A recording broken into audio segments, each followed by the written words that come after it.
लड़ाई की बात करने वाले, स्वतंत्रता की बात करने वाले थे। उनके विचार बड़े अजीब थे। अगर आप उनकी किताब को पढ़िए तो गौ मांस खाने की भी वकालत करते थे। नौजवान दोस्तों, पढ़िए उसको। 1907 ओम कश्यप को क्लैपिंग करना चाहूंगा। जब कभी भी इस तरह की डिबेट को लेकर के आती हैं और जहां पर श्रीनेत की जंगी बहस, तो आप जानते होंगे ये वो एक इंटेलेक्चुअल पत्रकार हैं जिनको इतिहास के बारे में भी जानकारी है, कांग्रेस के भी और भारतीय जनता पार्टी के भी। जी हां, अंजना ओम कश्यप के सवालों के हर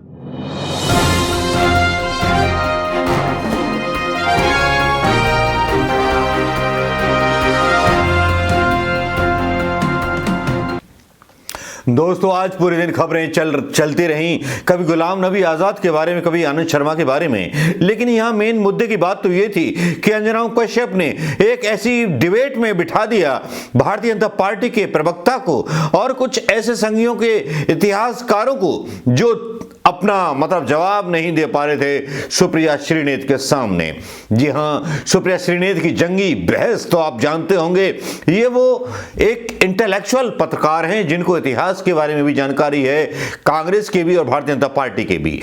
जी हां, अंजना ओम कश्यप के सवालों के हर मोड़ पर जो बहस चल रही थी, लग रहा था अंजना ओम कश्यप की और सुप्रिया श्रीनेत की दोस्ती हो चुकी है। जी हां, अंजना ओम कश्यप का जो डिबेट आ जाए, मैं अंजना ओम कश्यप को क्लैपिंग करना चाहूंगा। जब कभी भी इस तरह की डिबेट को लेकर के आती हैं और जहां पर खुला मंच देती हैं, उस डिबेट में एक विषय को लेकर के, वीर सावरकर की माफी के बारे में, वीर सावरकर के उस व्यक्तित्व के बारे में और श्यामा प्रसाद मुखर्जी के उस व्यक्तित्व के बारे में, जिसके बारे में अतुल अंजान कम्युनिस्ट पार्टी के नेता बहुत बुरी तरह से रगड़ा लगा देते हैं। लेकिन ये बहस क्या थी, ये बहस क्यों थी, बहस किस लिए थी? बहस इसलिए थी कि प्रधानमंत्री मोदी का एक बयान आता है जिसमें बोलते हैं वीर सावरकर को ये और वो दुनिया भर की चीजें बोलते हैं, लेकिन ना तो मोदी जी के पिताजी ने कोई बलिदान दिया, मोदी जी का तो किसी एक भारतीय जनता पार्टी के नेता का कहीं स्वतंत्रता आंदोलन में जो था योगदान देखने को नहीं मिलता। कांग्रेस इसी बात को लेकर के हमलावर हो जाती है। जिस तरह से बैंक बेचे जा रहे हैं, जिस तरह से हर चीज बेची जा रही है, तो कांग्रेस को गुस्सा आना स्वाभाविक है। लेकिन अंजना ओम कश्यप की ये सुपर डिबेट वाकई में जो वीर सावरकर के बारे में ऐसे सच खोलती है जो सच शायद किसी को पता नहीं होंगे। लेकिन यहां जब डिबेट चलती है अंजना ओम कश्यप की, उस अंजना ओम कश्यप को मैं आज थैंक्स बोलना चाहूंगा कि ऐसी डिबेट्स आप कराया करें। जो डिबेट आज आपने चलाई, देखिए उस अंश के डिबेट, उस डिबेट के अंश। मैं भी भाजपाई होता जा रहा हूं यार। जीवन को खपा दिया, कर्तव्य पथ ही उनका जीवन पथ रहा। यह देश वीर तिरंगे के साथ दिखा दीजिए, वो नहीं दिखा पाएंगे क्योंकि तिरंगे को 52 साल तक अशुभ कहने वाले लोग तिरंगे का तिरस्कार करते रहे। आजादी का महोत्सव देश मना रहा था, मोहन भागवत जी ने और आरएसएस ने डीपी नहीं बदली। जब समाचार का विषय बन गया, जब वाद विवाद और तीखी तकरार की बात होने लगी, तो नाक रगड़ के बदलनी पड़ी। असलियत यह है कि 1910 में वो गिरफ्तार हुए, 1911 6 महीने के अंदर उन्होंने माफीनामे लिखने शुरू कर दिए। और माफीनामे ऐसे नहीं लिखे, माफीनामे ये लिखकर कहे the prodigal son returns, where else will I go. जीवन पर्यंत जब तक ब्रिटिश हुकूमत रही उनकी पेंशन पर रहे, जब बाहर आए उनके सेफ हाउस में रहे। रिहा होने के बाद उनका आजादी में क्या कंट्रीब्यूशन हुआ ये मैं जरूर जानना चाहती हूं, सिवाय एक बात के कि 1937 में जिन्ना से पहले उन्होंने 2 राष्ट्र का सिद्धांत थ्योरी विभाजन की निकाल दी थी। लेकिन क्योंकि इतिहास की बात हो ही रही है, इतिहास को तोड़ा मरोड़ा नहीं जा सकता, तथ्य तथ्य रहेंगे। आपकी आईटी सेल, आपके अभद्र लोग उसको कुछ भी कर ले। आपने आजादी के अमृत महोत्सव पर कर्नाटक की सरकार ने प्राइम मिनिस्टर की फोटो के साथ एक फुल पेज एड छापा, वो सब लोगों ने देखा है, वो एड वो सोशल मीडिया पे बहुत वायरल हुआ। प्रधानमंत्री की फोटो जब कोई भी सरकार छापती है, आपको पीएमओ का अप्रूवल चाहिए होता है, अन्यथा आप छाप नहीं सकते। उसमें सबकी फोटो थी सिवाय नेहरू के। आप कौन सा इतिहास बदलना चाहते हैं इस देश का, यह मैं जानना चाहती हूं। क्या नेहरू 10 साल तक जेल में नहीं रहे? क्या नेहरू ने आजादी की जंग नहीं लड़ी? क्या नेहरू आजाद हिंदुस्तान के प्रथम प्रधानमंत्री नहीं थे? क्या नेहरू ने इसरो से लेकर भाभा एटॉमिक सेंटर के लिए लोगों को समावेशित नहीं किया? एम्स, IITs, तमाम चीजें नहीं बनाई? किया। लेकिन कौन सा इतिहास बदलने आज आप निकले? आपका इतिहास तो वो काला इतिहास है जहां पर गांधी के हत्यारे के साथ आज भी आपके लोग खड़े रहते हैं। क्यों भाजपा गोडसे को हत्यारा कहने से, हिंदुस्तान, आजाद हिंदुस्तान का पहला आतंकवादी कहने से घबराती है? ठीक है सुधांशु जी, जवाब दीजिएगा। उससे पहले एक बार अतुल जी से कमेंट ले लूं। अतुल जी, आपका फेवरेट टॉपिक, सावरकर वीर थे या नहीं थे? सावरकर की जिंदगी दो तरह की है। एक 1910 के पहले की जिंदगी है और एक 1910 के बाद की जिंदगी है। 1910 के पहले वो एक आजादी की लड़ाई की बात करने वाले, स्वतंत्रता की बात करने वाले थे। उनके विचार बड़े अजीब थे। अगर आप उनकी किताब को पढ़िए तो गौ मांस खाने की भी वकालत करते थे। नौजवान दोस्तों, पढ़िए उसको। 1907 के बाद से उनके जीवन में परिवर्तन आता है। गिरफ्तार होते हैं, जाते हैं, आते हैं। 2010 के बाद, गिरफ्तारी के बाद 25-25 साल की 2 सजाएं उनको अंग्रेज सरकार दे करके अंडमान भेज देती है। और उसके बाद ही 6 महीने के बाद ही बिलबिला करके दया याचिका, मर्सी पिटीशन हो जाता है।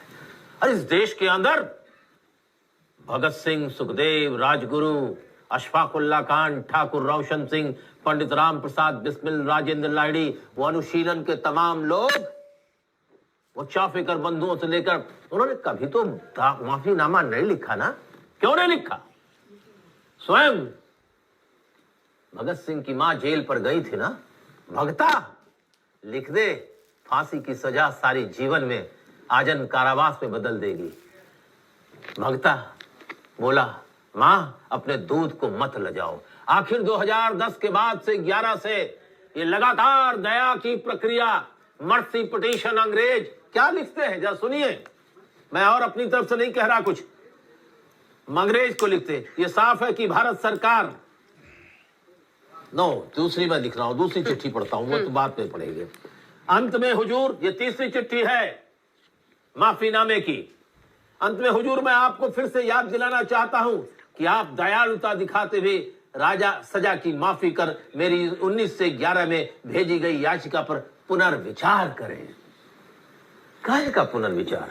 अगर मैं सत्ता से टकरा रहा हूं, बड़े साम्राज्य से टकरा रहा हूं, अगर और तमाम लोग 1857 की जिनकी बात हमारे मित्र ने कही, वो अगर जान दे सकते हैं, अगर अपने बच्चे को लेकर रानी लक्ष्मीबाई और बेगम हजरत महल तलवार लेकर निकल सकती हैं, अपने राज को खो सकती हैं, अपने साम्राज्य को खो सकती हैं, बड़ी सेना के आगे झुकती नहीं, तो आपको दया याचिका की क्या जरूरत है? माफी मांगना इस देश के और फिर और आगे भी मैं कहूंगा, फिर माफी नहीं मांगी, 65 रुपए महीने की पेंशन ली उन्होंने। जेल से बाहर आने के बाद रत्नागिरी में एक बड़े से मकान में अंग्रेजों ने उनको रखा और ये दावा लिख करके दिया। आज वो चिट्ठी, चले जाइए बंबई के पुलिस कमिश्नर के दफ्तर में जो उनका म्यूजियम है, उस म्यूजियम में सावरकर की चिट्ठी लिखी है दया की, वो देख लीजिएगा। मैं उनको वीर नहीं, उन्हें कायर सावरकर मानता हूं, वीर नहीं मानता। ठीक है माखनलाल जी, आपके पास आते हुए अब ये तीनों चीजों पर ये दाग कैसे हटेगा? ये जो दया याचिका, 65 रुपए का पेंशन और रत्नागिरी के घर में उनका उसके बाद पूरा जीवन कटना, इस पर क्या है सच? मैं आता हूं इस पर, लेकिन एक बात मैं याद दिला दूं। हाँ। इस डिबेट के अंश आपने देख लिए होंगे दोस्तों, और इस डिबेट के बाद आप किस नतीजे पर पहुंचे, जिस नतीजे पर पहुंचिएगा पहुंच जाइएगा। लेकिन यहां पर सुधांशु भी थे मौजूद और संगी लोग भी थे मौजूद, और सुधांशु जो थे मुद्दे को भटका रहे थे हमेशा से। भारतीय जनता पार्टी के प्रवक्ताओं के पास जब कोई सवालों का जवाब नहीं आता तो वो बिना किसी जानकारी के ऐसी चीजों को ला करके प्रस्फुटन करना चाहते हैं, खुलासा करना चाहते हैं, जिसमें वो बता सकें कि नहीं हमें पता है, आपको कुछ नहीं पता है। जैसे कि प्रधानमंत्री मोदी को पता है कि परमाणु बम कैसे बनता है, प्रधानमंत्री मोदी को पता है कि अर्थव्यवस्था कैसे बनाई जाती है, प्रधानमंत्री मोदी को पता है कि बैंक कैसे बेचे जाते हैं, मतलब बेच तो सब दिया प्रधानमंत्री मोदी जी ने।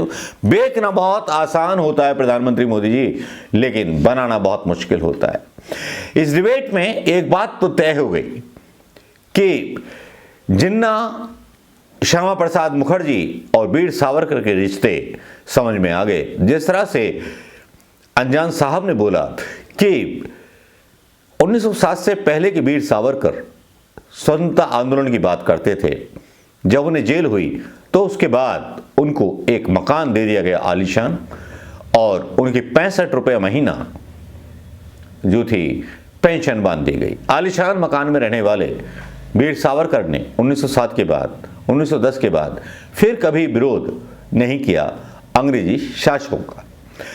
आज प्रधानमंत्री मोदी झूठ की विरासत पर चलने वाले, न्यायपालिका को अपने अंडर में रखने वाले, न्यायपालिका की खिल्ली उड़ाने वाले, संविधान की खिल्ली उड़ाने वाले, चुनाव आयोग को अपने जूते की नोक पर रखने वाले प्रधानमंत्री मोदी जी आज जो हैं, सब कुछ करने के बाद भी उतने ज्यादा फेमस हिंदुस्तान के दिलों में जगह नहीं बना पाए।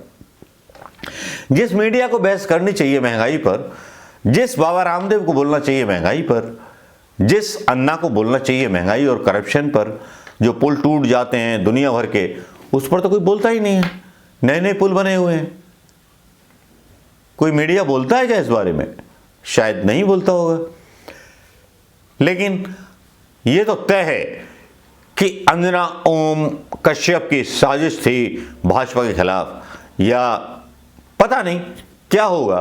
बीजेपी के लोग कल सोशल मीडिया पर अंजना ओम कश्यप के खिलाफ कल जरूर एक हैशटैग चलाएंगे, कैंपेन चलाएंगे कि अंजना ओम कश्यप को आज तक से हटाओ, क्योंकि आज अंजना ने सच डिबेट कराई है, सच्ची डिबेट कराई है। नमस्कार, जय हिंद दोस्तों।